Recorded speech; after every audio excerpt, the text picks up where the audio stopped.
started working again. So I don't know what to do on this thing. So I think it's going to get sent back for replacement. Hopefully this is just a defective unit. I've never, I've had all kinds of, I don't want to say cheap, but I would consider JVC should be a better brand than Dual. I've had several Dual stereos, never an issue, never froze up, never no sound, never anything, never one single issue. And this thing has been very flaky. So hopefully it's just a defective unit. I would think JVC, which I think is owned by Kenwood now, or Kenwood, or JVC owns Kenwood, one of the way, I think. But I would have expected, better quality from them. So hopefully this is just a defective unit. We'll get it returned, get a new one in here, and I'll see if it has the same issues. But I didn't want a fancy, expensive stereo in here, so I chose this JVC. I think it was about $70. So not an expensive unit, but still, I've got a $20 stereo in my travel trailer from Amazon, and it's a no-name brand, and it works perfect. Bluetooth works fine on it. It has no issues. So this thing has been an issue from out of the box. So hopefully, hopefully the replacement unit that I get for it will not have these issues, and that this was just a fluke occurrence. I did look up this model number and no sound issue, and it didn't come up. I didn't come up with anything, so maybe it's not a common issue with these, and maybe this one is just bad. So anyway, I'll report back on, we'll do an update once I get the new unit, and we'll see if it works any better. Just a quick add-on to this.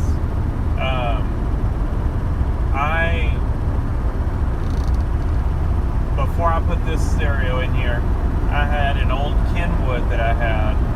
The thing's probably 15 years old. And it worked fine in here. So it's not an issue with wiring. It's not an issue with anything like that. The Kenwood worked fine. So all the speaker wiring, all that stuff's good. So it's definitely, as soon as I put this stereo in here, is when these issues started happening. So, and like I said, they're normally resolved by killing power to the stereo. Not turning you can't just turn the stereo off. That will not fix it. You've got to cut the key off and let it sit for a minute. And like I said, I tried coasting about the longest I could coast with the key, with the key off without losing too much speed, was about 10 seconds. And that was not long enough to reset the thing and, to make it start working again. So, it'd probably take about a minute.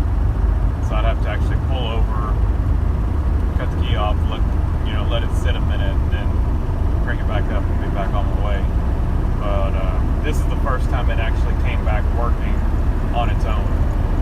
So I don't know what's going on, but anyway, I just wanted to add that little update, that it's not anything with the wiring in the car. All that is fine. That old Kenwood stereo worked perfect. I just wanted something with more features, because the Kenwood didn't have any kind of inputs. It's got a CD player that barely reads CDs anymore. It will not read burnt CDs, anything like that. It's pretty much, that Kenwood's pretty much just an AM/FM radio at this point. So I wanted something I could hook my phone up to, and so yeah. Here's another issue it has. Plug my phone in, and it stays reading forever.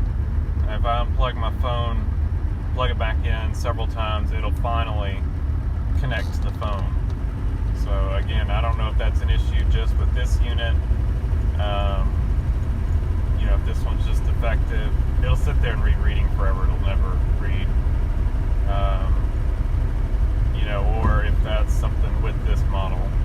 So again, hoping I just got a defective unit and that this one just has issues and that a replacement will work just fine. So you are witnessing the failure of this thing. I keep ending this video and this thing just keeps getting worse and worse. So here you go. Another issue. It's locked up. I can plug my phone in and it'll go to reading, but nothing. No button. Oh, it'll eject. There's nothing in there. There's no CDs. Nothing else does anything. Volume doesn't do anything. Can't change the source. So, yeah.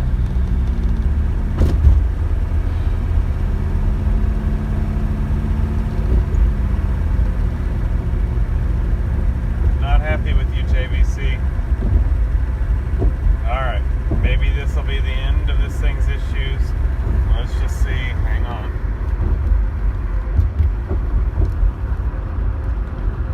Is it power off?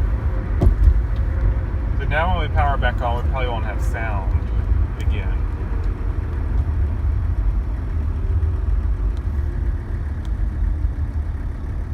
Alright. Buttons are responding, so we'll see. Maybe it's working now. This thing is determined not to let me listen to a podcast. It did start working after the last little clip, and so I was listening to my podcast, and then audio cut out again. And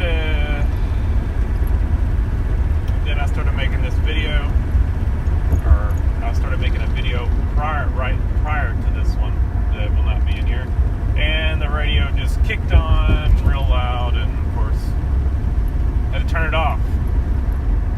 So it looks like audio is back now.